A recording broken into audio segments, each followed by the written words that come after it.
हमारे मेहमान जनाब मुफ्ती हनीफ कुरैशी साहब हैं, तो आइए हम कुछ सवालात उनके पास लेके चलते हैं और जो कि लोग चाहते हैं। जी मुफ्ती साहब का बहुत शुक्रिया, आपने टाइम दिया। मुफ्ती साहब जैसे इलियास कादरी साहब हैं, उन्होंने आजकल नई नई चीज़ें बताते रहते हैं लोगों को, लोग उसको मीम बना के आगे चलाते हैं, ठीक है। जैसे कि वो कहते हैं भाई केले रखने का सुन्नत तरीका, मोबाइल चार्जिंग करने का तरीका जो सुन्नत के मुताबिक है। तो आपके हवाले से भी कि आपने एक बाबा जी की घोड़ी गौस पाक का जो धोबी है, ठीक है, या रूह लौटाने के वाले वाक़यात की आपने एक वीडियो बनाई थी, आप इसके बारे में क्या कहना चाहेंगे?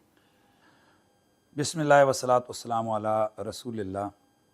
जब आप किसी भी हवाले से सिर्फ़ एक जिहत तनक़ीद को लेकर आप चल पड़ेंगे तो आपको हर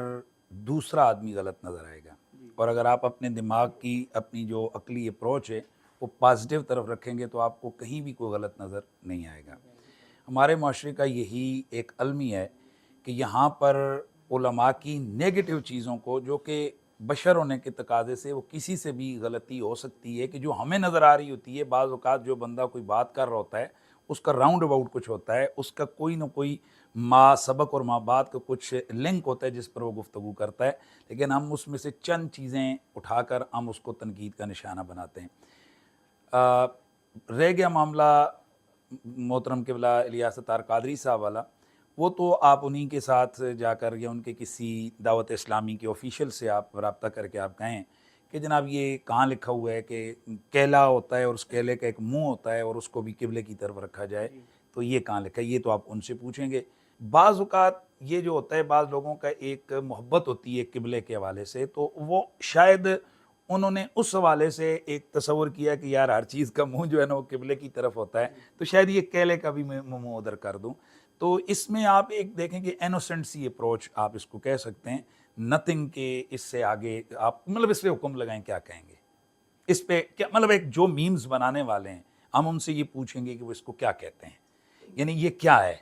अगर उस बंदे ने ये किया, पहली बात ये है कि मैं उनका नुमाइंदा नहीं हूँ। दूसरी बात ये कि अगर उन्होंने ऐसा कह भी दिया है, कर भी दिया है, तो क्या इसमें क्या है, यानी इसमें वो क्या चीज़ है कि जिसकी वजह से एक आदमी नमाज की बात कर रहा है, रोज़े की बात कर रहा है, हज की बात कर रहा है, उस सारी को छोड़ के इसको लेकर आप मीम्स बना रहे हैं। मुफ्ती साहब असल में बात ये है कि आजकल का जैसे मॉडर्न ज़माना हो चुका है ना, सोशल मीडिया का दौर है, तो आपको कुछ अल्फाज अदा करते हुए बड़ा एहतियात बरतनी पड़ती है, ठीक है। अब उसके बरअक्स हम देखते हैं यूथ क्लब की तरफ लोग जा रहे हैं कि जितने यूनिवर्सिटी के स्टूडेंट हैं वो हो सकता है आपको ना सुनते हो, मुझे लगता है बहुत कम सुनते हैं, ठीक है। और इलियास कादरी साहब वो सिर्फ मीम के हवाले से ज़रूर सुनेंगे, लेकिन वो यूथ क्लब साहिल अदीम को सुनेंगे, जो वो यूथ क्लब की तरफ लाजमी जाते हैं कि यार ये बंदे ना बड़े सेंसिबल हैं, ये गाली भी नहीं देते, ठीक है, ये मजाक भी नहीं करते, अल्लाह के नबी के दीन को बड़े अच्छे अंदाज से लोगों को बयान करते हैं। आप इसके बारे में क्या कहेंगे? देखिए, बुनियादी तौर पर शख्सियात का तो मकसूद ही नहीं है ना, कौन जो आपने नाम लिए साहिल अदीम साहब, मेरी आप खुशकिस्मती के हैं या बदकिस्मती के हैं, मैंने आज तक उनकी कोई एक वीडियो भी नहीं देखी है। देखें यहाँ पर जो बात है वो शख्सियात से जो है ना बात नहीं है, बात एक उसूल और ज़ाब्ते की होती है। शख्सियात की जहाँ तक बात है तो जो आपने नाम लिए साहिल अदीम साहब, मैं इतना उनको नहीं जानता हूँ, ना मैंने उनकी कोई डिटेल में कोई वीडियोज़ देखी, शायद मुझे नहीं याद पड़ रहा कि कोई एक भी मैंने उनकी कंप्लीट वीडियो जो है ना वो देखी हो। उनकी क्या तालीमात हैं, क्या दावत फ़िक्र है, मुझे इस चीज़ से इल्म नहीं है। अगर अच्छी वो कोई अप्रोच है उनकी तो अल्लाह उनको जज़ाए खैर अता फ़रमाए, और अगर नहीं है तो कमज़ोरी किसी भी बंदे में हो सकती है, मेरे में भी हो सकती है, दूसरे तीसरे हर एक में भी हो सकती है।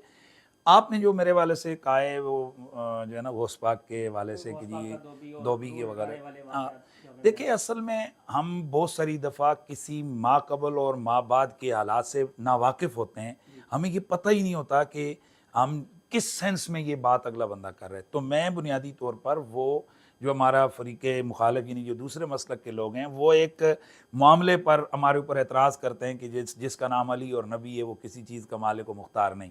उनका एक ये दावा है। हम उसको इल्ज़ामी जवाब के तौर पर कहते हैं कि भई अशरफ अली थानवी साहब ने अपनी किताब में गौस पाक के धोबी का ये वाक़या लिखा है, तो अगर गौस पाक का धोबी हो तो उसके लिए ये हो सकता है, तो जिसका मौला अली के साथ और रसूलुल्लाह से ताल्लुक़ हो तो क्यों नहीं हो सकता। ये जवाब एक इल्ज़ामी जवाब के तौर पर उनकी एक किताब के हवाले से ये, अब ये अशरफ अली थानवी साहब ने ये वाक़या कहाँ से लिखा है, ये मेरे ख़्याल में उन्हीं के फॉलोअर्स बताएंगे उन्होंने ये वाक़या कहाँ से नकल किया, हमने इस सेंस में उनको जवाब दिया था। न ये कि हमारा ये कोई ऐसा अक़ीदा है کہ جناب قبر میں لا الہ الا اللہ محمد رسول اللہ یعنی مر ربو کا مادینو کا کے بجائے جو ہے نا پیر صاحب کا نام لے لیا جائے. وہاں بھی اشرف علی تھانوی صاحب نے جو ہے نا آگے پوری اس کی تشریح کی ہوئی ہے کہ ان کا مقصد یہ تھا کہ بھائی جو رب غوث پاک کا ہے وہی میرا ہے, جو نبی غوث پاک کا ہے وہی میرا ہے, میں تو ان کا غلام ہوں, تو جب میں غلام ہوں تو میرا وہی عقیدہ ہوگا نا کہ جو میرے آقا پاک کا ہے یعنی غوث پاک کا ہے. تو بہرحال اس طرح کی جو چیزیں ہوتی ہیں جو صوفیاء کی کتابوں میں یہ 5ویں 6ٹھے درجے کی یہ چیزیں ہوتی ہیں, ان پہ نہ کوئی علم الکلام کھڑا ہے, نہ اس پر ہمارا کوئی عقیدہ کھڑا ہے, نہ اس کے اوپر یہ ہے کہ جی کوئی ہاں یہ ایسی چیزیں نہیں ہیں کہ جن پر ہم یہ کہیں جی کہ جن فلاں مان لیے تو کافر ہو گیا, تو فلاں نہیں مانا تو یہ ہو گیا, ایسا کوئی نہیں ہے. یہ جسٹ کتابوں میں لکھا ہوتا ہے. اگر اس قسم کی جو چیزیں ہوتی ہیں اگر وہ قرآن و سنت کی سپورٹ ان کو حاصل ہو کہ اگر اس طرح کی چیزیں بطور کرامت اللہ کے ولی سے صادر ہو سکتی ہیں تو ان کو مان لیا جائے گا, اور اگر نہیں ہو سکتی تو ان کو چھوڑ دیا جائے گا, اس میں کوئی حرج نہیں. میں بھی کچھ عرصہ مدرسے سے منسلک رہا, ٹھیک ہے. میرا سوال یہ ہے کہ وہاں کے جو بچے پڑھتے ہیں, ٹھیک ہے, چھوٹے چھوٹے بچے ہوتے ہیں, ماں باپ نے حفظ کروا لیا, پھر درس نظامی میں لگوا دیا,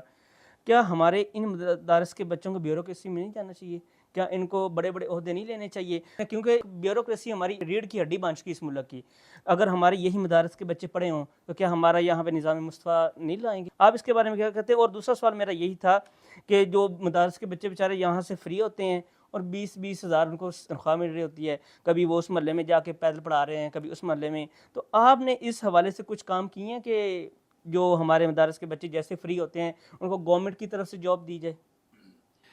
ماشاءاللہ آپ نے بڑا اچھا سوال کیا. یہاں پر بھی آپ کی ایک سائیڈ کی اپروچ ہے, دوسری سائیڈ کی اپروچ نہیں ہے.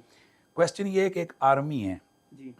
آرمی کے مختلف شعبے ہیں, ایک انجینئرنگ ہے, ایک میڈیکل کا ان کا شعبہ ہے, ایک ان کا جو اسلحہ بنانے والے جو انجینئرز ہیں ان کا جو ہے نا وہ شعبہ ہے.